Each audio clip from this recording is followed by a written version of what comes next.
The Dallas Stars now are in command of their first-round series against the Minnesota Wild after a 4-0 win at the American Airlines Center in Game 5. And on today's episode, we'll be recapping everything that happened in this game. Jake Oettinger gets his second career postseason shutout. We'll talk about the Stars putting the power on the power play, and then we'll talk about why this win in particular was so important at this juncture in the season. And it might not be for the reason that you think. All of this and more coming up on a Wednesday edition of the Locked On Stars podcast. Your Locked On Stars, your daily podcast on the Dallas Stars. Part of the Locked On Podcast Network. Your team every day.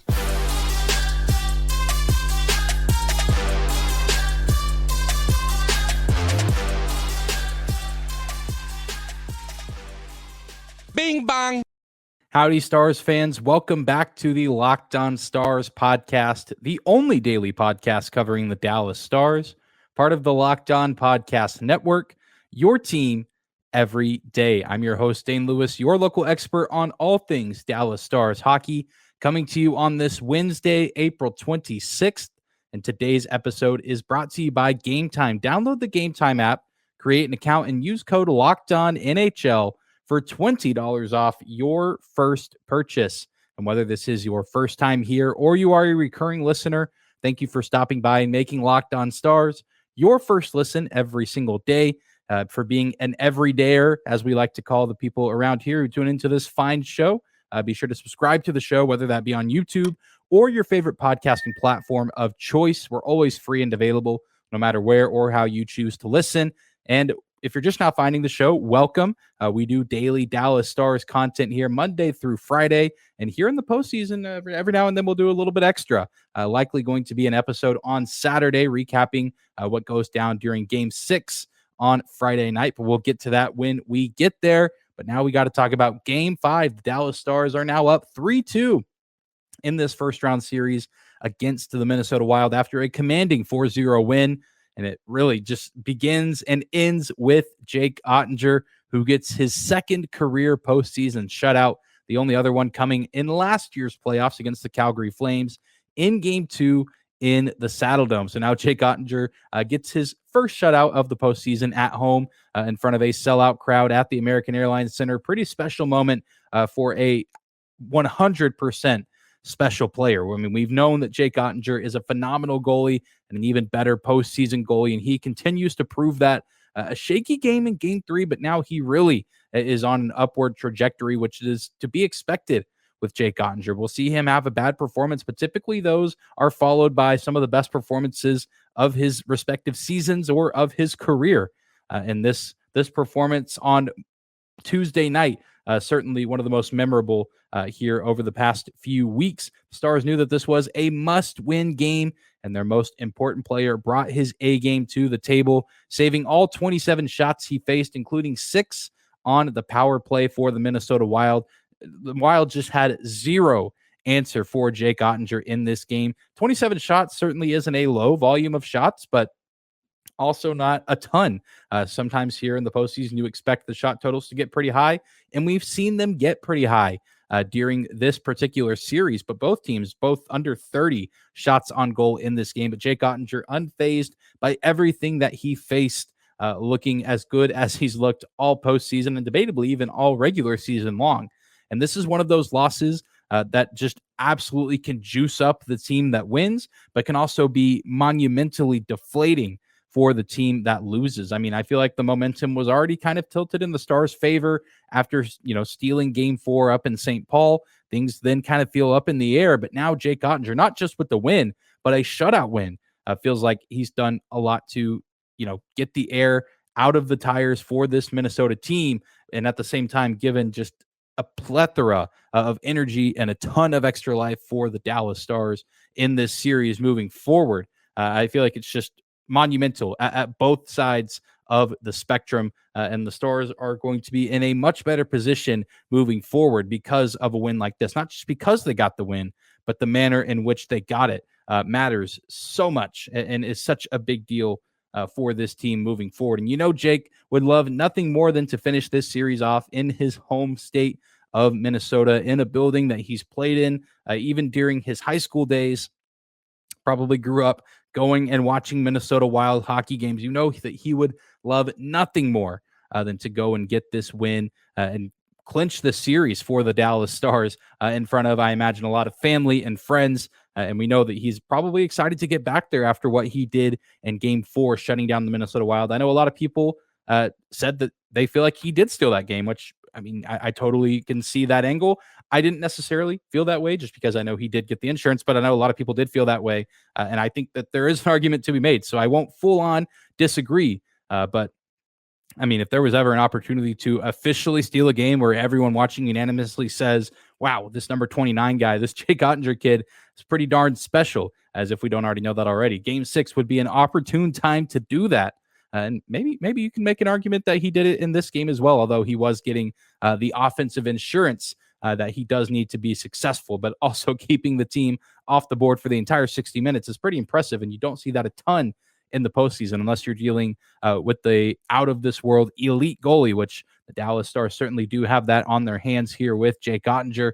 And these are the kind of goalie performances that don't just win you, pivotal playoff games. We know that this Game 5 was so important because the series was tied, but it's these kind of performances that win you playoff series, and not just a playoff series, but they can win you multiple playoff series. I've said it time and time again, and I'm going to continue to lean on it. I know that the Stars as a team can look inconsistent at times, offensively or defensively, but as long as number 29 is between the pipes for this Dallas Stars team, it doesn't matter who they're playing or what the score is in the series. They have an opportunity to win because they have a guy who can go on a run like this and can literally turn himself into a brick wall that the other team can have zero answers for. And again, in the most important game of the series, the Stars got their best player, their most impactful player, to step up and deliver arguably the best performance of his career. Not necessarily by volume of shots, but again, getting a shutout win, a game that now is going to give all of the energy and momentum to the Stars. We'll touch on that a little bit later as well, but also just has to be incredibly infuriating and demoralizing for this Minnesota team who has good offensive weapons, and we've seen the offensive firepower on display in this series, especially in games like Game 3. But they just cannot crack the code that has been Jake Oettinger here over the past few games. And I feel like it really even started at the end of Game 4 with that save on Johansson to keep the game from being tied up in the late stages of the third period. And Jake Oettinger just took that energy, took that momentum, and has run with it. And he's like Forrest Gump. He just has not stopped running. He's going to continue to keep running and ride this wave as long as he possibly can. And I know he and the Dallas Stars are going to be better for it. Well, we're going to take a quick break, but when we come back, we'll talk a little bit about some of that offensive insurance that Jake Oettinger did receive. A fun night all around for a handful of players. We'll talk a little bit about Tyler Seguin, Jason Robertson, and the Stars power play right after this. Today's episode of Locked On Stars is brought to you by our friends at Gametime. Buying tickets to your favorite events shouldn't be stressful. Gametime is the fast and easy way to buy tickets for all the sports, music, and comedy and theater near you. With killer deals on last-minute tickets and their best price guarantee, you can stop stressing over the tickets and start getting hyped for the fun that you'll have. Forget planning months in advance. Gametime has deals on tickets right up to the day of the event. You can get exclusive flash deals on tickets for football, basketball, baseball, concerts, comedy, theater, and more. The Gametime guarantee means you'll always get the best price. If you find tickets in the same section and row for less, Gametime will credit you 110% of the difference. So download the Gametime app, create an account, and use code LOCKEDONNHL for $20 off your first purchase. Terms apply. Again, create an account and redeem code LOCKEDONNHL for $20 off. Download the Gametime app today. Last minute tickets, lowest price guaranteed. I want to thank you again for making the Locked On Stars podcast your first listen every single day. We are Locked On Stars, your team every day. Thank you to all the everydayers out there making us a part of your routine every Monday through Friday, and especially here in the Stanley Cup playoffs. The Dallas Stars now up 3-2 on the Minnesota Wild after a 4-0 shutout win at the AAC, and the Stars will be hoping that their next playoff game at home will be coming in round 2 as they'll look to take care of business against the Wild at the XL Energy Center on Friday night and clinch a playoff series for the first time since they went to the Stanley Cup Finals back in 2020. But the Stars, of course, get a phenomenal outing from their netminder, Jake Oettinger, but also get a pretty solid offensive output as well, scoring 4 goals, only one of them coming as an empty net goal at the end of the contest. And the Stars once again flexed their muscles on the power play. They only go 2 for 6, which isn't the best. You would like to see them execute a little bit more, maybe 3 for 6, 4 for 6, and you feel a little bit better. But the opportunities were there. And the ones they did execute on were early in the game, and that allowed the Stars to put their foot on the gas and really, pin down the Minnesota Wild and make it difficult for them to get any sort of momentum in this game early on. And of course, the Minnesota Wild weren't necessarily doing themselves a ton of favors. I know that the officiating was not great at the end of game 4 and some pretty questionable calls that even as someone who is supporting the Stars and wants to see them win this series, calls that I don't agree with. And I think they were bad calls against Marcus Foligno, giving the Stars power play opportunities. But I don't really think that you can question the calls at the beginning of this game, especially the one with Marcus Foligno on Radek Faksa.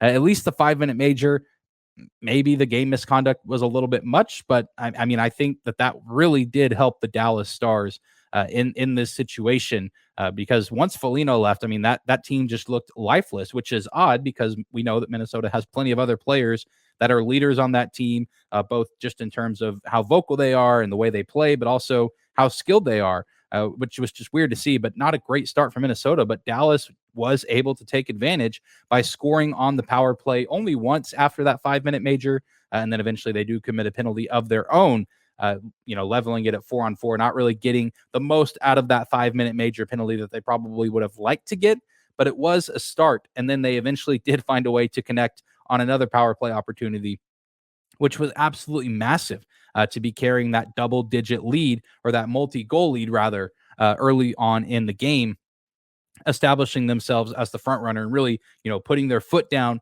and making it difficult for Minnesota to get anything going and finding any sort of rhythm in their own game. And, the Stars have not hesitated to take control of this series on special teams. The power play has been absolutely buzzing. It's been one of the best in the playoffs up to this point, especially with that top unit. We finally see Jason Robertson get involved on the power play, or at least in this game. I know we spent a good portion of yesterday's episode talking about Jason Robertson and the need for him to, step up. And I feel like he certainly did that with 2 points in this game. So Jason Robertson, confirmed listener of Locked On Stars. Not really. I can't imagine that his motivation came from listening to me.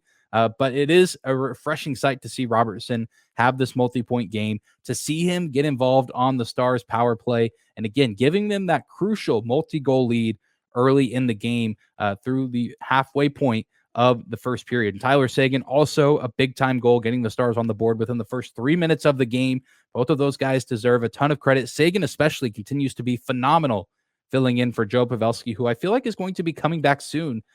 He's been skating in practice and is, the reports seem to be good from Pete DeBoer and everyone else involved around him. Maybe we'll even see him come back in game 6, but it has been refreshing and a sight for sore eyes to see Tyler Seguin performing the way that he has been. Regardless of how this postseason ends, you have to admire Tyler Seguin, his tenacity, his heart, his effort here through this first round series. He has done everything that the team has asked him to do and more, filling in for Joe Pavelski. And we just really need to see that continue on, even once Pavs does come back. And maybe there's reason to believe that we will see that, because we saw one of his likely line mates, Mason Marchment, get on the board for the first time in this series. And Seguin, of course, getting the assist, as the goal did come off of an initial shot on the rush from Tyler Seguin, and Mason Marchment there to pick up the leftovers and put it in the back of the net to give the Stars that 3-0 lead. And really, I don't want to say that moment sealed the game, because it was pretty early in the second frame, but that was a big moment to get that 3-0 lead early on, just right when you're fresh out of the locker room. Again, the Minnesota Wild probably were pretty fired up, I imagine, coming out of that locker room, and then you just demoralize them. You deflate them again with the third goal of the game, the third unanswered goal of the game. But whether it's 5-on-5 or the power play, the Stars offense is really starting to click at this juncture in the series at the right time. It's mixing perfectly with their goalie, who's been playing some of his best games of the series. And I mean, that's an unstoppable recipe. I mean, we say all the time, and it's not just me, people all around the league say you win playoff series because of good goaltending and special teams. And that was on full display. Not just the power play. The Stars also go 3 for 3 on the penalty kill, shutting down a wild offense that can be pretty wishy-washy at times. But it's been so bizarre just seeing a guy like Kirill Kaprizov being held in check. And I know he's likely not at 100% health. I know he suffered that injury late in the regular season, but he's been back for quite some time. And we did see him score in game 1 of this series, but only one shot on goal during Tuesday night's game, despite 23 minutes and 11 seconds of on ice time, nearly 4 minutes on the power play for Kaprizov, coming in at 3:52 exactly. And I mean, you talk about Jason Robertson and how he had kind of been a non-factor at times in this series. It's been huge to see the Stars shut down Kaprizov, especially on the power play. He's lethal anywhere, 5-on-5. Really, anytime he's on the ice, he's a dangerous player. But to see him held in check that way, a ton of credit has to be given to the Stars penalty kill as well as the Stars power play. The special teams have truly been special this series for Dallas, for a lack of a better term. And they're also getting some key plays from guys. They're getting key plays from the superstars, but they're also getting key plays from guys that are kind of, fit in that second fiddle role. Guys like Tyler Seguin, but still, a franchise cornerstone piece just in terms of presence in the building, in the locker room, on the ice. Mason Marchment, nice to see him getting involved. And then Ty Dellandrea, it's an empty net goal, but still a big moment. And the Stars really wasting no time putting in that empty net goal and not letting Minnesota get 1 or 2 on the 6-on-5 and letting them potentially creep back in the game, snuffing out all hope that Minnesota had of sparking any sort of comeback in this game. But Roope Hintz also did have his fingers all over this game, assisting on all but one of the goals, getting an assist on every goal except Ty Dellandrea's empty netter. I did put out a tweet during the game after Seguin's goal saying that he was coming for the Conn Smythe Trophy. And well, that could be the case. I feel like I should have said Roope Hintz because he has been playing phenomenal, racking up points left and right. Of course, he had the hat trick earlier in the series. I feel like it's him or Jake Oettinger if you're talking about guys on the team who are making, quote unquote Conn Smythe cases this early in the playoffs. It does feel a little bit early to be making such claims and to be making such predictions, but I feel like it's either Roope Hintz or Jake Oettinger. Maybe you could throw in Miro Heiskanen as well. He's been splendid here during this first round series. We're probably going to talk a little bit about Miro Heiskanen a little bit more tomorrow because I do think that he deserves his own segment. Just no room for it on today's episode, but we will be highlighting Miro Heiskanen later on this week before Game 6 does roll around. But the Stars, a solid team win. That's the refreshing part about games like this is it's not really one guy. Of course, Jake Oettinger does get the shutout, but then the guys in front of him, everyone taking care of business, doing their job, and making Jake's life a little bit easier, all happening in a game that had a ton of pressure on it coming in. But then as time went on, you really just had the sense that the Stars were in full control of that game from the first puck drop to the final whistle. And boy, was it a sight to see. And I know it just relieves the stress and anxiety of myself, and I'm sure many of you listening as well, as now the Stars will not just have 1 day off, but 2 days off heading into Game 6 on Friday night. We're going to take one more quick break, but when we come back, we'll talk about why this break is so important. It's so timely that the Stars are getting 2 days off before the potential series finale. More on that right after this. All right, everybody. We are closing out today's episode of Locked On Stars. We are your team every day. Thank you to all the everydayers out there tuning in every Monday through Friday, recapping and talking about this Dallas Stars win in Game 5, now up 3-2 on the Minnesota Wild in their best-of-7 first-round series. And, of course, this win is huge because it's a pivotal Game 5 series split at 2 apiece. We know that Minnesota has gotten wins in Dallas in this series, and it's big for that reason. But now it's also big because now the Stars are up 3-2 with, again, not just 1 day off, as has been the case throughout the entirety of this series up to this point, but the NHL has structured these series to have a 2 day off period somewhere in the series. It's a nice little quirk, I guess, just to give the players some rest, additional rest with the grit and the grind that is the march to the Stanley Cup Finals. And this is about as timely as it could be for Dallas. Just, plenty of time to rest and recover, and potentially that allows more time for Joe Pavelski to get better. Maybe we'll see the return of paths to the lineup here in Game 6. I know that would be awesome to see. Can you imagine Joe Pavelski scoring a goal or maybe scoring the game-winning goal in Game 6 in Minnesota after going down in Game 1? Oh, my goodness, that'd be so cool to see. I'm getting myself psyched up just thinking about it, but of course, would love nothing more than to see number 16 back out there on the ice for Dallas to potentially help them close out this series against Minnesota and help them clinch. Would be phenomenal to see. And you know, it's mixed with that, but also just the mental side of things. There's now the pressure on Minnesota that they absolutely 100% have to win this game. Otherwise, their season ends. And now, but Dallas, I mean, there's certainly pressure to close the series out, but a little bit less. And I feel like they're pretty good at blocking out the noise. And now you just get these 2 days to, of course, there'll be some travel in there, but focus and, you know, physically rest, but also mentally rest. Because while there is pressure, it's a different kind of pressure, and the Stars are seeming to be playing not carefree, but just they're playing their brand of hockey. They did not fall into the trap of, you know, the physicality and the antics of the Minnesota Wild as we've seen throughout this series, and they've done a really good job at playing their brand of hockey over the past couple of games. And I think that they've set themselves up to do the exact same thing in Game 6 coming up in the later stages of this week, and they must absolutely close this game out. Close this series out while they have the chance. Then, you know, if the Wild win this game, then the narrative kind of flips where the pressure is back to kind of how it was before Game 5 with things up in the air. But the Stars have an excellent opportunity to win this game, to clinch the series, and earn just a little bit more rest before round 2 would start for them. And it seems like they're going to be in for a tough team no matter who they draw. Again, if they are able to close things out against Minnesota, as the Seattle and Colorado series has come on to be one of the more surprising yet entertaining and interesting series of the postseason, especially on the Western Conference side of the bracket. And Lord knows they're going to need all the recovery time that they can get before round 2 to lick up any wounds that they possibly can. I've heard it said, and I agree 100%, that whoever wins this series between Dallas and Minnesota is probably going to have more battle scars than any other victor in the first round of this postseason. This has been a physically demanding series, mentally demanding series, and the Dallas Stars are almost there. They have a great opportunity with these days off to focus up, rest up, and get ready to go and get ready to replicate what we've seen in games 4 and 5 and find a way to move on to round 2 of the postseason for the first time since 2020. And we all know that it was a pretty special run the last time that the Stars were able to advance past round 1.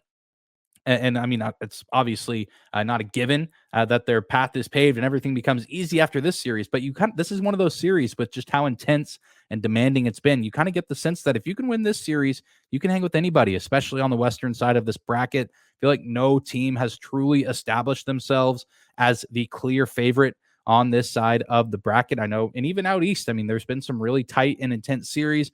Boston is kind of rolling through their series right now, but Florida has given them trouble at times. And even out west, all the series, at one point were tied up 2-2, except for the Vegas-Winnipeg series. But, I mean, even though it's a 3-1 Vegas lead, that series has been incredibly physical. Those games have been tight. They've been intense. Winnipeg has played incredibly hard. That's that Rick Bowness style of hockey up there in Manitoba. But, I mean, even Vegas with that 3-1 lead, they've looked good, but it's hard to make a case for any team in the West to be the clear and far and away favorite. And I think the Stars, if they can win this series, you feel really good that you can hang with anybody in the West and that you certainly can do anything beyond this point because you've survived a series that was designed to just absolutely obliterate you just in terms of physicality. But the Stars have done well, but the job's not done. They do need to finish the job, take care of business in Game 6, and head back home to Texas with the series clinched. Well, that's going to do it for today's episode of Locked On Stars. Thank you so much again for tuning in and making us your first listen every single day. Be sure to subscribe to the show on YouTube or wherever you get your podcast at. We're free and available no matter where or how you choose to listen. You can also find us on social media at Dane_Lewis is my personal Twitter account. You can also find the show at Locked On Stars on Instagram and Twitter. And we'll, of course, be back here over the next couple of days talking about, the performances from across the team. We'll talk a little bit about Miro Heiskanen tomorrow. And then, of course, Friday will be here before you know it. And we'll be getting you set for Game 6 of this first round series between the Minnesota Wild and your Dallas Stars. But I hope you guys have a fantastic Wednesday. Take care of yourselves, and we'll see you right back here tomorrow.